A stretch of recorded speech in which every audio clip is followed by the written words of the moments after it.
টিকটককে সবার থেকে এগিয়ে রাখতে ক্যাপকাট কি দিল নতুন এই শর্তাবলী, যেটা নিয়ে এখন বেশ ভালোই তর্ক বিতর্ক তৈরি হয়েছে। জানা গিয়েছে ক্যাপকাট 2025 সালে তাদের টার্মস অ্যান্ড কন্ডিশন আপগ্রেড করেছে, যেখানে তারা জানিয়েছে কোনো ইউজার ক্যাপকাট ইউজ করলেই সে যে ভিডিও এডিট করবে সেটার মালিকানা পুরোপুরি ক্যাপকাটের হয়ে যাবে। ক্যাপকাট চাইলেই সে ভিডিওতে থাকা ফেস অথবা ভয়েস যখন তখন ইউজ করতে পারবে, হোক সেটা কোনো বিজ্ঞাপনের ক্ষেত্রে, কিন্তু আপনি জানতেও পারবেন না কোনটা ব্যবহার হচ্ছে, আবার পেমেন্টও পাবেন না। এবং আরো সারপ্রাইজিং বিষয় হলো, আপনি যেগুলো ক্যাপকাটে আপলোড করবেন সেগুলো তো তাদের পার্মানেন্ট প্রপার্টি হয়ে যাবেই। ইভেন আপনি যে ভিডিওগুলো পাবলিশ না করে শুধুমাত্র ড্রাফটে রাখবেন সেগুলোর কন্ট্রোলও তারা নিয়ে নেবে। কিন্তু প্রশ্ন হলো, ক্যাপকাটের এই ডিসিশন কি টিকটককে ইউটিউব, ফেসবুক, ইনস্টাগ্রাম সব প্ল্যাটফর্ম থেকে এগিয়ে রাখার জন্য? দেখেন, ইউজুয়ালি এমন ইউজারদের ডাটা নেওয়া হয় সেই অ্যাপ্লিকেশনের সেবার মান উন্নত করতে, কিন্তু ক্যাপকাট কি আসলে করতে চাচ্ছে এইটা ক্লিয়ার না হলেও অনেকে স্পেকুলেট করছে, যেহেতু ক্যাপকাটের প্যারেন্ট কোম্পানি বাইটডান্স, যেটা আবার টিকটকেরও প্যারেন্ট কোম্পানি।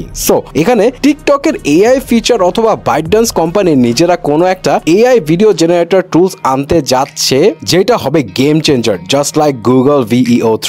এবং গুগল VEO3 সম্পর্কেও কিন্তু আমরা রিসেন্টলি জেনেছি যে তারা তাদের এই এআই মডেলকে ট্রেন আপ করেছে ইউটিউবের ভিডিওগুলো দিয়ে। ইউটিউবে প্রায় 20 মিলিয়ন ভিডিও আছে, এটার 1% যদি ইউজ করা হয় তাহলে সেটা বিশ্বের সমস্ত এআই মডেল ক্রিয়েটাররা যেই ডাটা নিয়ে এআই ট্রেন আপ করছে তার থেকে 40 গুণ বেশি ডাটা দিয়ে VEO3 কে ট্রেন আপ করা হচ্ছে। এখন বাইটডান্স যদি চায় তারাও সেম কাজ করে একটা coating AI video generator tools বানিয়ে টিকটকের সাথে সমন্বয় ঘটে পুরো কাঁপিয়ে দিবে, তাহলে তো তাদের অনেক ডাটা দরকার। এখন আপনার প্রশ্ন হতে পারে, তাহলে তারা টিকটকে যে সমস্ত ভিডিও পাবলিক করা আছে সেগুলো নেই? এখানেই তো খেলা আছে। ক্যাপকাট এই ভিডিও এডিটিং সফটওয়্যার, যেটা ভিডিও এডিটিং মার্কেটের 81% দখল করে আছে, যাদের অ্যাক্টিভ ইউজার 300 মিলিয়ন প্লাস। এই সফটওয়্যার দিয়ে কিন্তু জাস্ট টিকটকের জন্য ভিডিও এডিট করা হয় এমন না, ইউটিউব, ইনস্টাগ্রাম সব ধরনের প্ল্যাটফর্মের জন্য ভিডিও এডিট করা হয়। সো তাদের কাছে অনেক ধরনের ডেটা তো থাকছেই, প্লাস যেগুলো পাবলিক নয়, ড্রাফটে আছে, এমন সব ডাটাও থাকবে, যেটা আবার গুগলের ইউটিউবের কাছে নেই। সো এই ডাটা কালেকশনে যে যত